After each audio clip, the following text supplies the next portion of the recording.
totally truthful. The time we have spent together here, I understand this is a problem for you. I understand that, you wish this never happened. But you gotta grow up here now. You gotta say, listen, this was a mistake, I did something stupid, and be straight with us. Did you see what he wrote on Facebook? It said what he was gonna do. Which is? I'm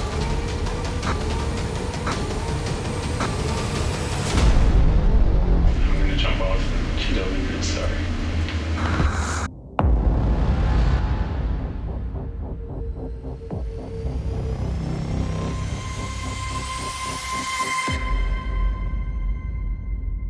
The George Washington Bridge, a lifeline that connects New York City with northern New Jersey. But on September 22nd, 2010, the life of a young college freshman ends there when he jumps to his death into the Hudson River below. Most of the tormented souls who end their lives this way cut short the impact they might have made in this world. But the impact of Tyler Clementi's life and his death still resonates everywhere.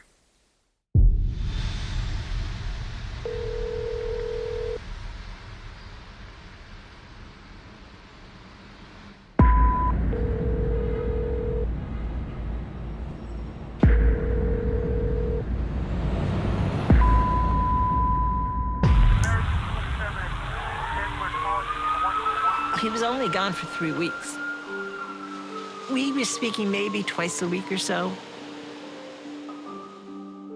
To be truthful, most of it I probably have buried deep inside me. It was a rainy night.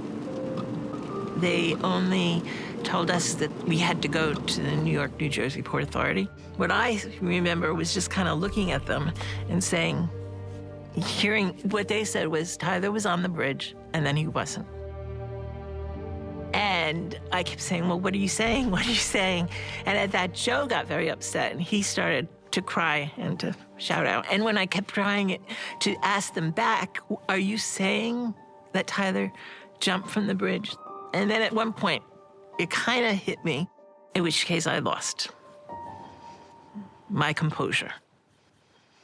Rutgers freshman Tyler Clementi committed suicide after a video of his gay encounter humiliated him. They were saying that Tyler Clementi was bullied. A clip of him having sex with another man was shown on the internet, and that drove him to suicide, to jump off the George Washington Bridge. He was special and very precious. At the core, he was very happy, had a great sense of humor, super, super kind and giving. One of the things that he was truly gifted as was a musician. Specifically was a violinist. When he started at Rutgers University, he was one of 2 freshmen that got placed in the graduate school orchestra, School of Music.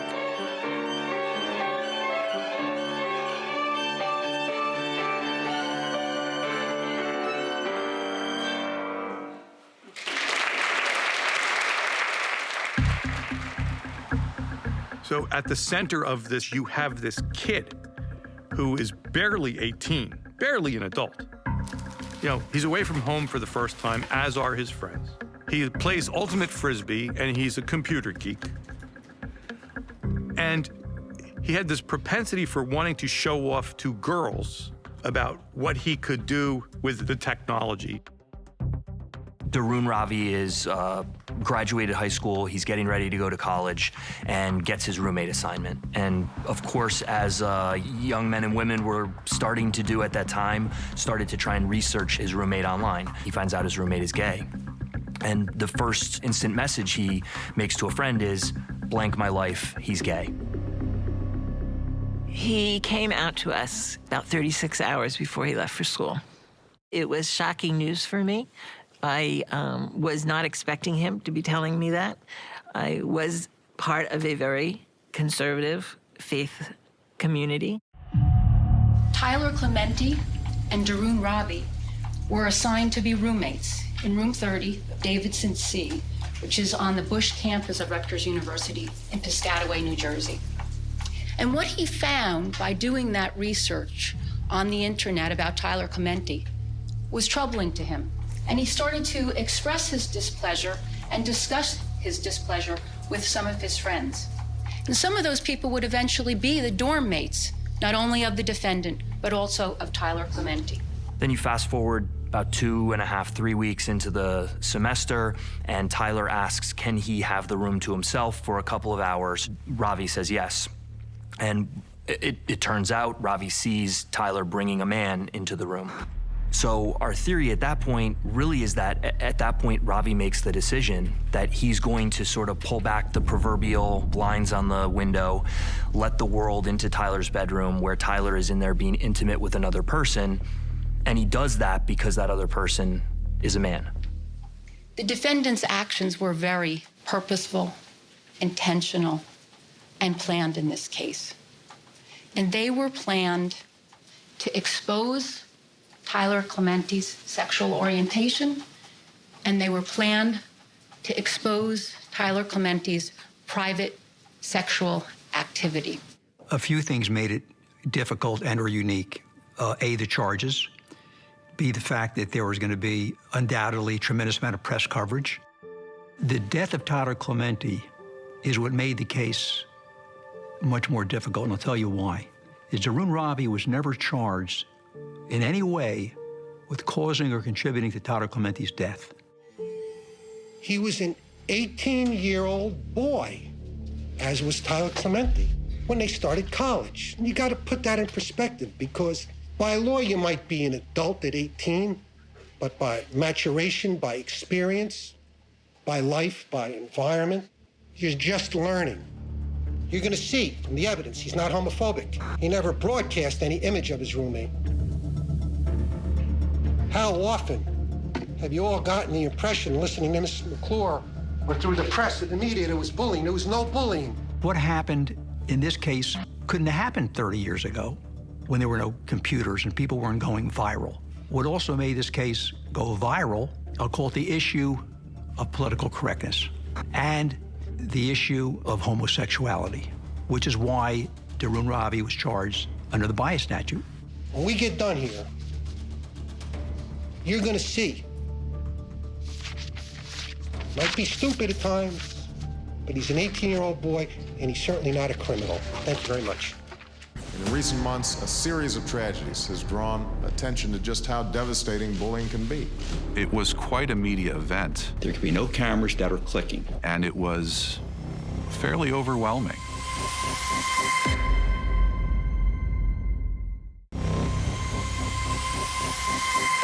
The details of this case are surprising, startling, in fact, as they begin to unfold. First, Tyler Clementi's leap from the George Washington Bridge. Then the discovery that his roommate, Dharun Ravi, has set into motion a sequence of events that includes a group of students spying on Tyler's intimate encounter with another man. And finally, criminal proceedings that are riveting to millions. No surprise, then, that the result is a media firestorm. At People magazine, we knew that this was a national story because we could see this was the way that things were trending. We were starting to see in the early 2000s, your bullying could carry on online. People could record you without you knowing. People could say things without you knowing. There could be no cameras that are clicking. If it happens again, one of my officers is going to seize your camera.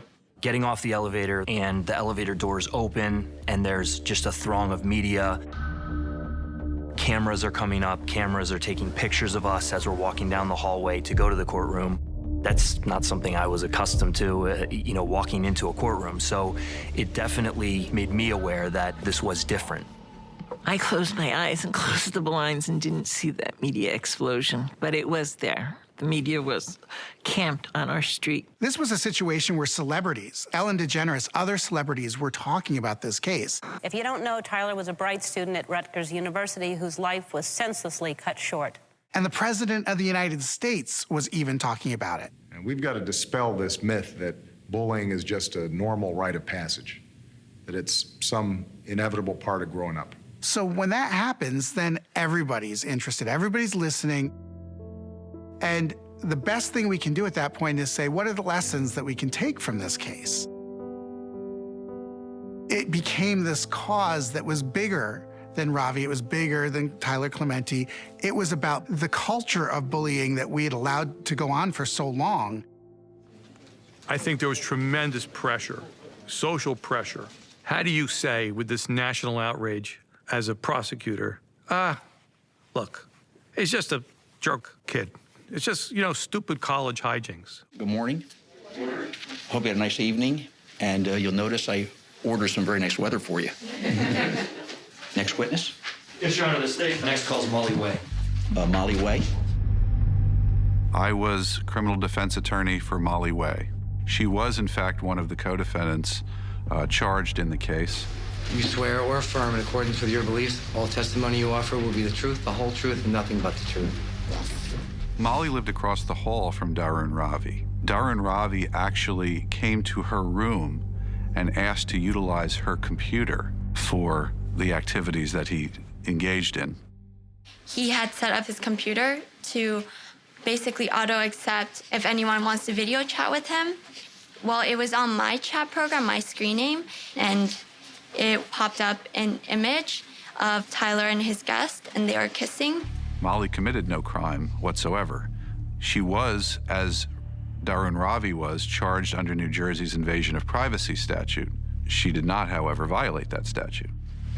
Now, approximately how long was this video open on your computer for? Very, very brief, like 2 seconds or less.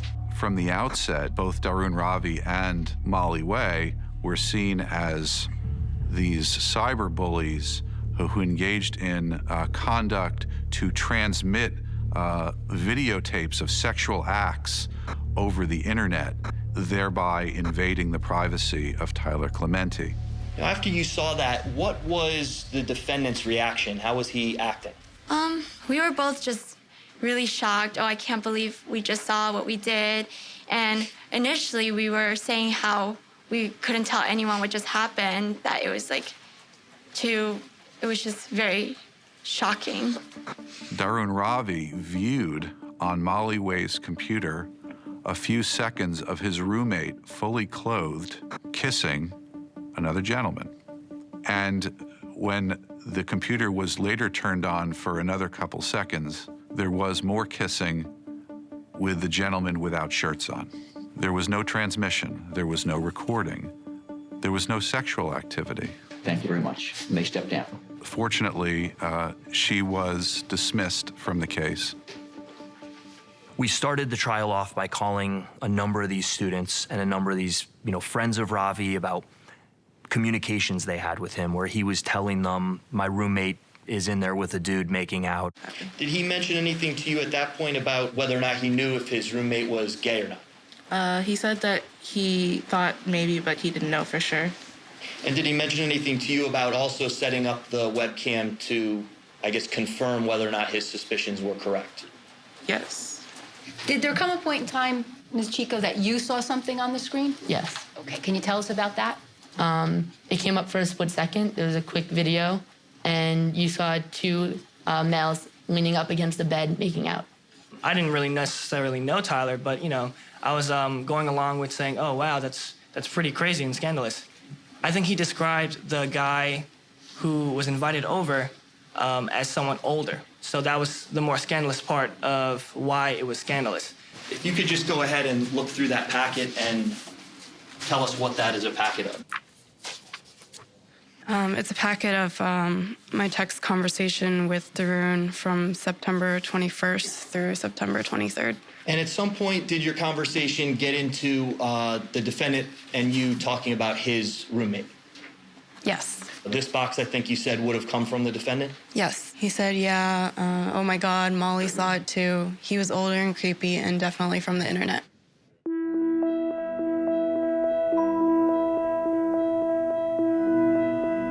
That was the one day I really remember the tension being very, very high, because there was a real curiosity on behalf of the people who were there with what would MB look like.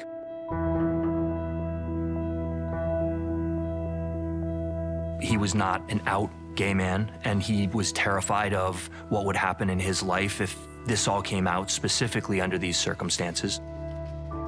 There was descriptions of him that were given by Dharun Ravi and other students that he was kind of a shady-looking, scruffy-looking older guy.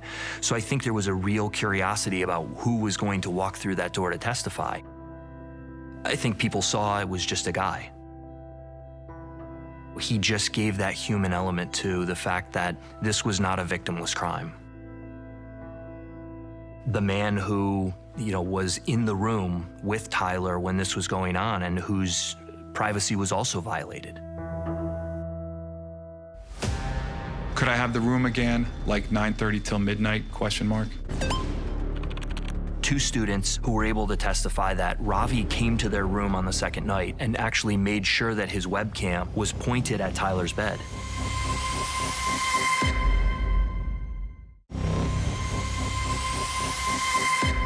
As the case against Dharun Ravi continues to unfold, there are two important things to remember. He is not, in fact, charged with contributing to the death of his roommate, Tyler Clementi. That said, the media narrative of the story, as well as public opinion, have those two things inextricably connected. And maybe the reason for that is that Ravi didn't just spy on Tyler one night, he did it twice. Okay, what does that represent? A message. And what does that message say? September 21st, 2010, 5:23 p.m. Could I have the room again, like 9:30 till midnight, ? The balloon that has the lighter colored one, what does that represent? An incoming message. And are you able to tell us where that incoming message is from? Tyler Clementi. Is there a balloon under that? Yes. And what does that represent? An outgoing text message. And who would that be from? The owner of the phone, Dharun Ravi. And what does that say? Yeah, no problem.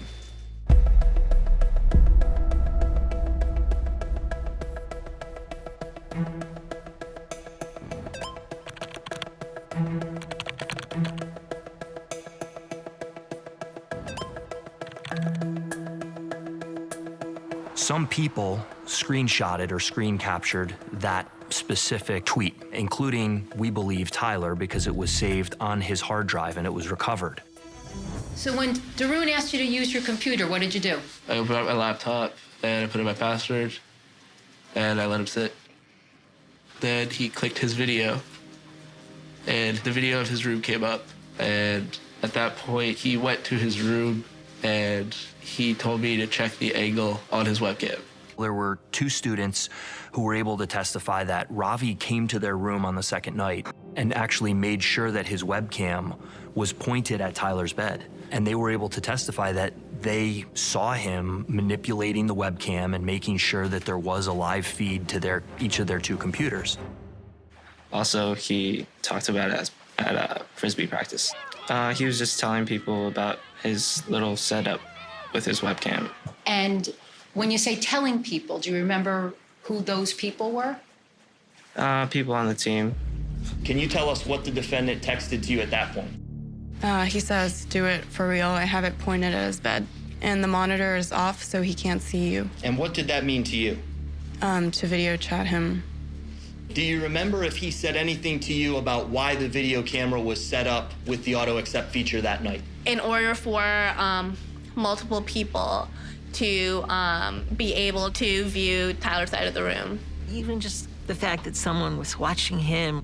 When it's done in the digital world, you might not even know everybody that is seeing it, but what you are knowing is that there's a lot of people, and in your head, that a lot of people is exponential. Can you read what the defendant wrote to you in the text message at the top of the screen now? He said, yeah, mad people are gonna do it. And what did he continue at 8:41 p.m.? He says, people are having a viewing party with a bottle of Bacardi and beer in this kid's room for my roommate. There was a lot of anonymity. People that didn't even know Tyler were posting things, and they were here on Rutgers, but this person was at Cornell, and this person was at UPenn, and this person was in another college. And that's, for me, when I was realizing how many people actually had seen what was happening. So you said that was a picture of you in the front there when you were on Dharun's webcam and you were video chatting with someone? Yes. And was that person at Rutgers, or do you think they were at another school? I believe that person was at another school. You said that in the background there is Tyler? Yes. I did not have any interaction with Tyler until that specific night. Tyler came to my room and knocked on my door. What was the nature of your interaction with him at that point? I could tell by the tone of his voice, he seemed a little uncomfortable. So I knew that this was necessary for a closed door conversation. Did it concern issues regarding another resident within Davidson C? Yes. Okay, and who was that other resident? You can say that. Dharun Ravi. We don't know what was going through Tyler Clementi's mind when he killed himself. We don't know how much this was a factor, but what we do know is that he was unsure how much of his personal life had gotten out there. He didn't know what people knew. He didn't know what people were saying about him. And for somebody who was battling depression, that's overwhelming. Tyler became his own worst enemy. He continued to log in to the tweets and the comments and the posts. And they might not have even said them over again, but he was reading them over and over again. There is on this laptop, when it's flipped open, a sticker in white writing. It says property of Tyler Clementi. I forget the exact number. I think it was in the 50s or so. And I remember a screenshot up on the screen showing all the times he continued to log back in to read those. In the course of reviewing the hard drive of that computer, did you come across an item that was labeled untitled.jpg? Yes. And what was that item? It was a screenshot. So even when he wasn't on Wi-Fi, he could see those comments again and again, and you just keep reading them, and you just spiral out of control. That's where I say Tyler often made a terrible decision, a permanent decision to a temporary situation because he couldn't see his way out. There was no internet clip of this. It never appeared on the internet. Not only that, there's no file, there's no clip. And when those computers are shut down, that thing it ends and it disappears. So there was no smoking gun here in terms of what was seen. You're not being totally truthful. There were other crimes that were serious. This is a screenshot that I took of Dharun's Twitter page. Now Dharun Ravi is trying to cover up his actions. So did you deliberately set this up to spy on this guy?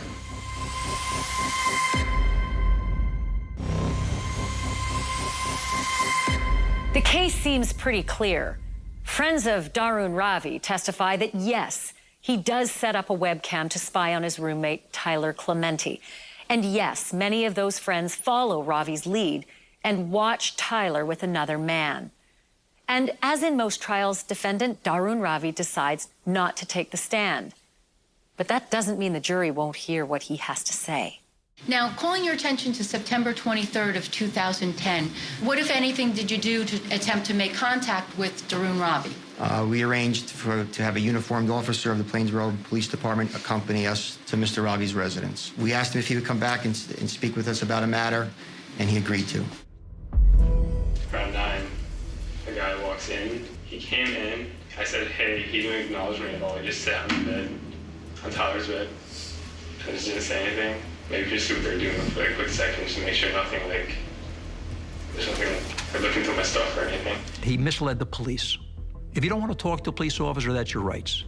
But if you'd like to talk to him or her, don't lie to him.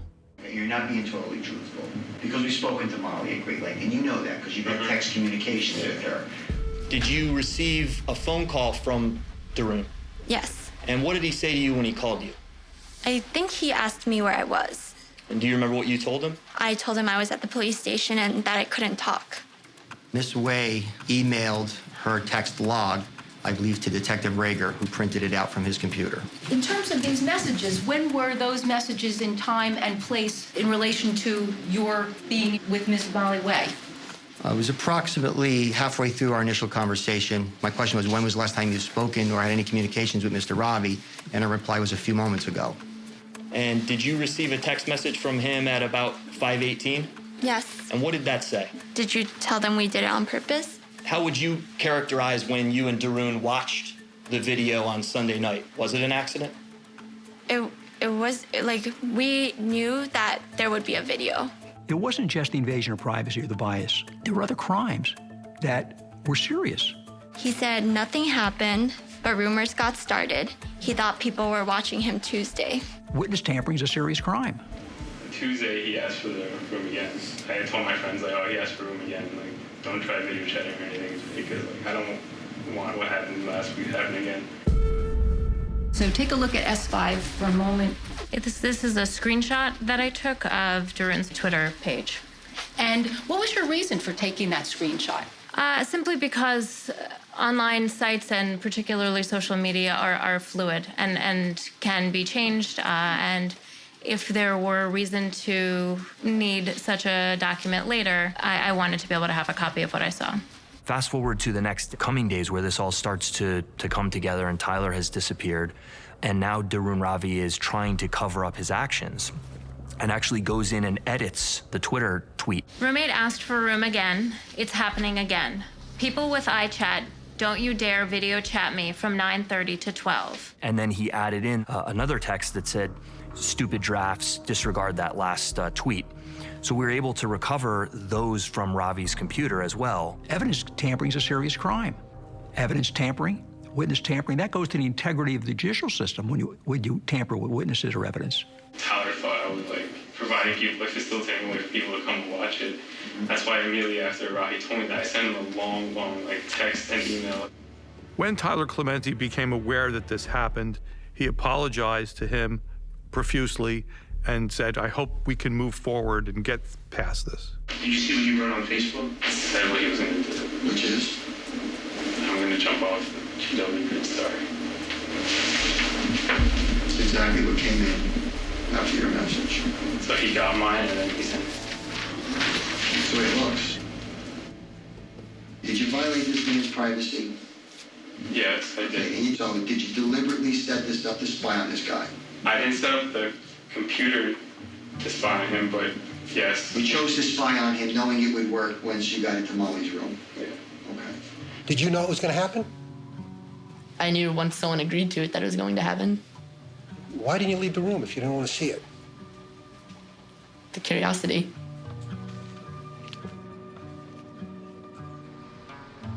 I can't imagine that Ravi was thinking that Tyler was going to kill himself for this. I don't think that was in his mind. He thought it was a funny prank.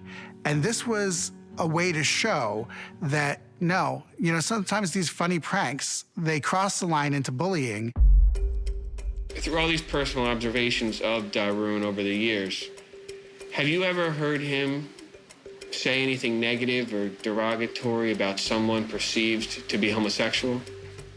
Never. Have you ever heard him say anything negative or derogatory about homosexuality in general? None at all. No, absolutely not. I think all of his friends described him as a very tech-savvy, very interested in technology and computers, and I think they all described him as goofy, if I remember correctly, and kind of had a sarcastic sense of humor. At any time, did Dharun discuss with you his views about homosexuality? Yes. What'd he say? He said he didn't have an issue with homosexuals, and that, in fact, he had a really good friend that was homosexual and he had no issue with him at all. Did Dharun ever talk to you or talk to any of your close friends, part of this group, about his roommate, Tyler? No, not that I remember. He barely spoke of him. And when he did speak of him, did he ever express to you or to anybody while you were around any hate for Tyler? Absolutely not. Did he ever express that he was really upset because he thought Tyler was a homosexual? Not even the slightest bit upset. With respect to the charge of bias intimidation, I did not get the sense at all that that was his motivation. And in that regard, because that is where the public outcry really came from, that he was somehow a cyber bully who was out to intimidate his gay roommate, I didn't think that was fair, because I don't think that's what his motivation was. He hasn't lived long enough to have any experience with homosexuality or gays. Had it been 3 or 4 weeks earlier, he might have been a juvenile.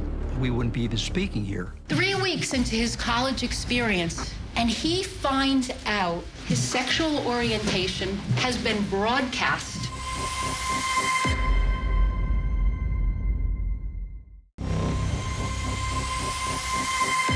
The tragic death of Tyler Clementi has electrified a nation, and the trial of his roommate, Dharun Ravi, is the centerpiece of that interest. But Ravi is not on trial for contributing to his roommate's suicide.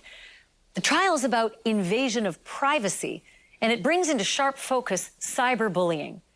But is what Ravi did a crime, or just a cruel and stupid prank? Let's bring the jury in.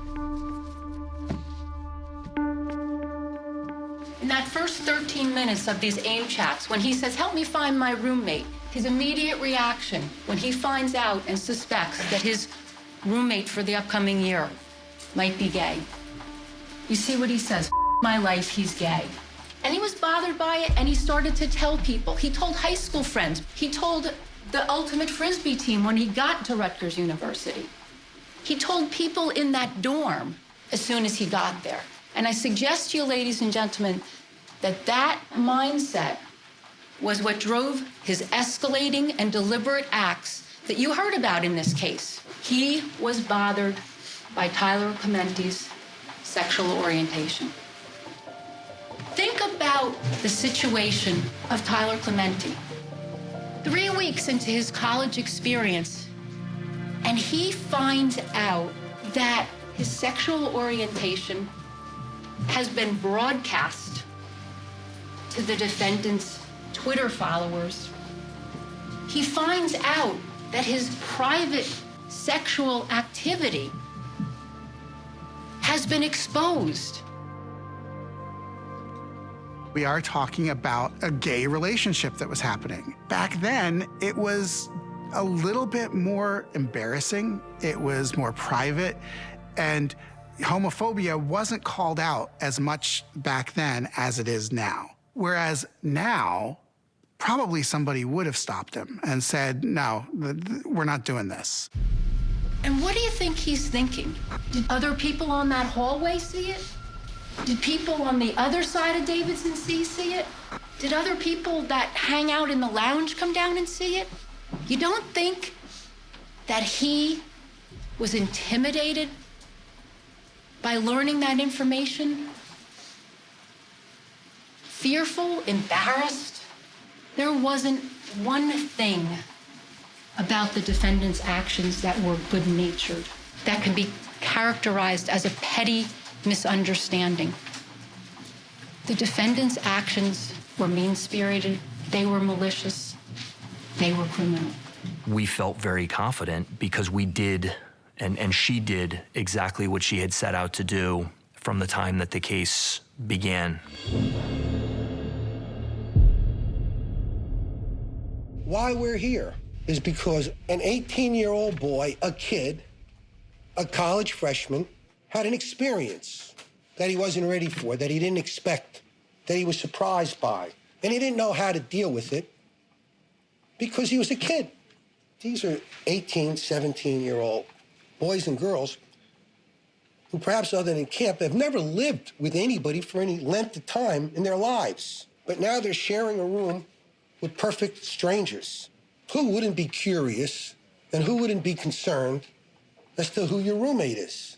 He hasn't lived long enough to have any experience with homosexuality or gays. He doesn't know anything about it. Just graduated high school. And unless you have an experience with it, you don't know anything about it and how you're going to deal with it. So he goes nuts.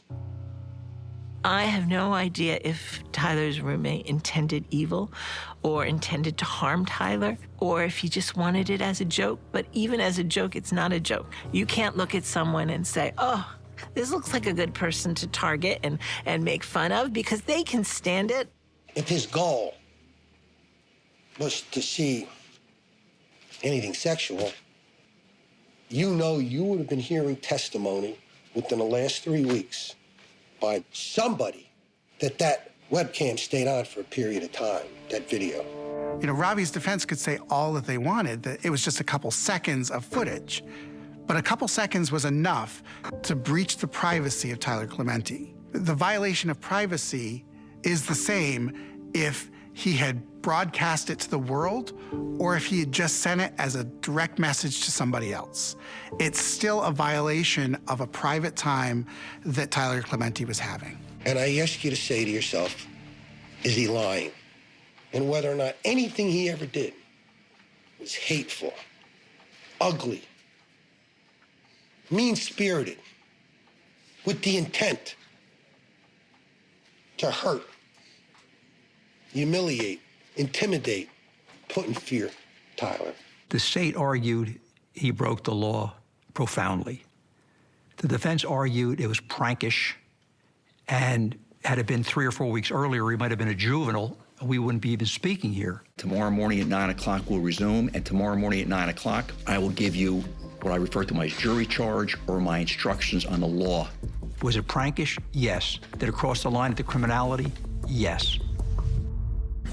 The truth is that from the moment a computer randomly selected Tyler and Dharun to live together, my brother's fate was sealed.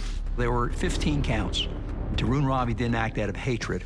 He acted out of colossal insensitivity.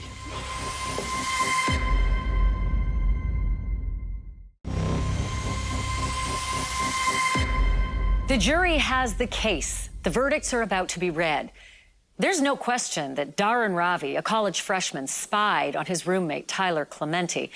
No question Ravi rigged up a webcam and encouraged others to watch Tyler being intimate with another man. The question the jury has to answer is whether that's a crime. And if it is, the judge will have to decide what to do about it. Good morning. Please be seated. Thank you very much. Madam Forelady, it's my understanding you have reached a verdict. Yes. May I please ask you to stand, and my clerk will ask you to recite it. Would you please?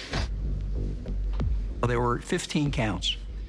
There were 4 counts of invasion of privacy, 4 counts for violating the bias statute, and then 7 additional counts of hindering apprehension, witness tampering, evidence tampering. On count 1, invasion of privacy, we find the defendant guilty or not guilty as to TC. Guilty. When the foreperson said the very first verdict of guilty, Julie and I sort of clutching hands under the table and knowing, if nothing else, we had convinced them of at least that first invasion of privacy. TC reasonably believed that he was selected to be targeted of the offense because of sexual orientation, guilty or not guilty? Guilty. There were a lot of charges on many different counts, and so I wasn't sure exactly what they kept saying, but they did keep saying guilty. So I felt like Tyler had some justice. Count 9, guilty. Count 10, guilty. Count 11, guilty. Count 12, guilty. Good morning, Mr. Clementi. Good morning, Judge. If you're more comfortable being seated, it's perfectly fine. I prefer to sit. It's perfectly fine, Mr. Clementi. My son Tyler was a kind and gentle soul who went off to college, trying to make the transition from child to young adult. The emotional pain that I and the family felt was profound and still is. From the very beginning of this trial, we knew there was the existence of a letter that was written to Tyler Clementi by his mother that Judge Glenn Berman decided to make inadmissible. I said it's sealed, it's immaterial, that's all. So when you seal something, it means you can't disclose it, you can't publicize it. So I didn't. The truth is that from the moment a computer randomly selected Tyler and Dharun to live together, my brother's fate was sealed. I spoke with Tyler often in the days leading up to his leaving for Rutgers. He was excited and looking forward to the experience of going away to school. As different pieces of evidence were presented, they would trigger memories. And the photos of his dorm room, reminiscing of how carefully we had shopped for all the components of his room, like the lamps and the bedding and all the other accessories. All the dates repeatedly mentioned during the trial, all triggering memories in my head. Terrible, horrific memories that will forever hold me captive. I believe the judge's logic in this was the family had been through enough. He did not want to air the contents of this letter. Not a single day goes by without me thinking about Tyler, ever since it happened. Every coin has two sides, and so does this story. The media misconstructed the facts to the public, and misconceptions were formed. My 20-year-old son already has too much burden on his shoulder to face for the rest of his life. Thank you. You're welcome.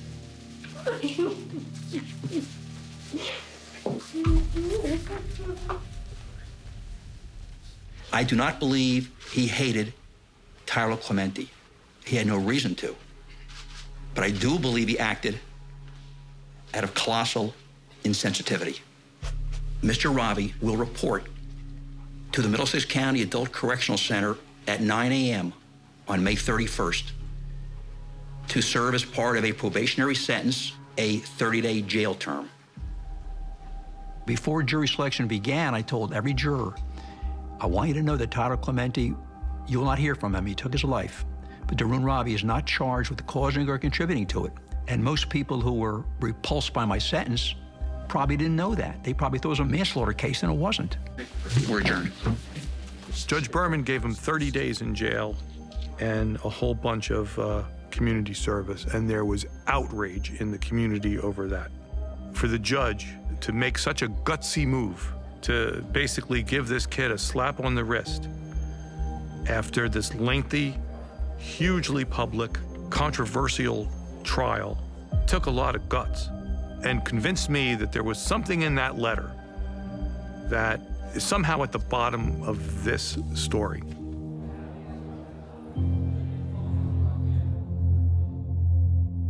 I don't think going back and analyzing things and recalculating and thinking about the conversations ever goes away. I lived in the what if, the could have, and the should haves for a really long time, and it was not a good place to live. I have found peace at moments, for sure, and the foundation is absolutely a huge part of finding peace. Around the time of the trial, someone reached out. He was on the board of the San Francisco Gay Men's Chorus. He was just a boy. And had this massive idea to have a piece of music so that we could share Tyler's story and shed some hope and light into the world. Would have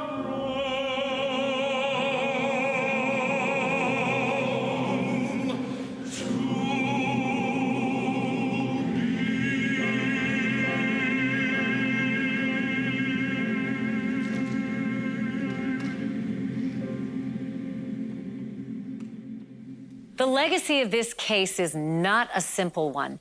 The laws in 2010 were not current with technology, and that's not unusual. Nor is it hard to understand that even though the death of Tyler Clementi was never at issue in this trial, it remains forever linked to the actions of Dharun Ravi.